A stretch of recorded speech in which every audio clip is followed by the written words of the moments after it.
법원은 핵심 증거인 메신저 압수수색 영장을 기각했습니다. 대통령, 민주당, 선관위의 법원까지 이제 다 한몸이 된 것입니까? 대한민국이 부동산 독재 국가로 가고 있습니다. 국민들이 무엇라 하든, 전문가들이 무엇라 하든, 야당이 무엇라 하든 마음대로 부동산 정책을 밀어붙이고 있습니다. 지난주 있었던 토론회에서도 대통령은 그저 자기 하고 싶은 말만 하는 아무 말 대잔치로 끝났습니다. 그런데 부동산에 관해서라면 입이 10개라도 할 말이 없는 총리가 또 무슨 토론회를 주재하겠다는 건지, 대통령이 이미 국민의 염장을 충분히 질렀으면 되지 이제 또 누구의 염장을 지르기 위해서 총리 주재 토론회를 하겠다는 건지 이해하기 어렵습니다. 이재명 정부 들어서서 사상 최악이었던 문재인 정부를 이미 넘어섰습니다. 단 1년 만에 문재인 정부 5년의 기록을 다 갈아치웠습니다. 가장 큰 피해는 청년과 서민들이 당하고 있습니다. 청년들의 거주 주택 보유율이 27.7%로 역대 최악입니다.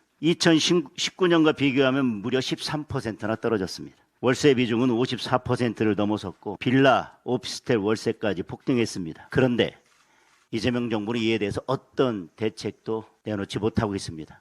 아예 대책이 없다고 사실상 대통령이 자백했습니다. 부동산 독재의 종말은 부동산 지옥입니다. 부동산 지옥의 종말은 이 정권의 지옥이 될 것입니다. 선관위는 그동안 전산 조작은 불가능하다고 했습니다. 그런데 얼마든지 선관위 직원 한두 명이 누구의 감시도 없이 마음대로 전산 조작을 할 수 있다는 것이 밝혀졌습니다. 그래서 중앙선관위 서버에 대한 압수수색까지 이루어졌습니다. 투표율에 대한 전산 조작이 가능하다면 득표율, 그 어떤 것이든 전산 조작이 가능하다는 것일 것입니다. 그것도 선관위 직원에 의해서 마음대로 전산 조작이 이루어졌습니다. 이것은 모든 숫자에 대한 조작이 가능하다고 하는 것을 말해주는 것입니다. 도대체 그렇다면 이제 국민들은 무슨 숫자를 믿어야 합니까? 결국 선거는 투표율과 득표율로 모든 것이 결정납니다. 투표율과 득표율을 조작할 수 있다면 엄격하게 신분을 확인하고 참관인을 두고 관리관이 날인하고 투표함에 봉인하고 이송에 참관인이 참관하고 개표 참관하고 전자 개표 후에 다시 확인하는 그런 모든 절차들이 도대체 무슨 소용이 있습니까? 경기도뿐만 아니라 충청도에서도 전산 조작이 드러났습니다. 이제 전국 어느 한 곳도 믿기 어려운 상황이 됐습니다. 중앙선관위가 지시한 정황까지 확인됐습니다. 윗선이 어디까지 개입했을지 누구도 예측할 수 없는 상황이 된 것입니다. 그런데 납득할 수 없는 이유로 법원은 핵심 증거인 메신저 압수수색 영장을 기각했습니다. 대통령, 민주당, 선관위의 법원까지 이제 다 한몸이 된 것입니까? 그런데 이재명 대통령은 미국에서 느닷없이 전자투표 도입하자고 했습니다. 전자 조작까지 드러난 판에 아무 대책 없이 지금 무슨 뜬금포인지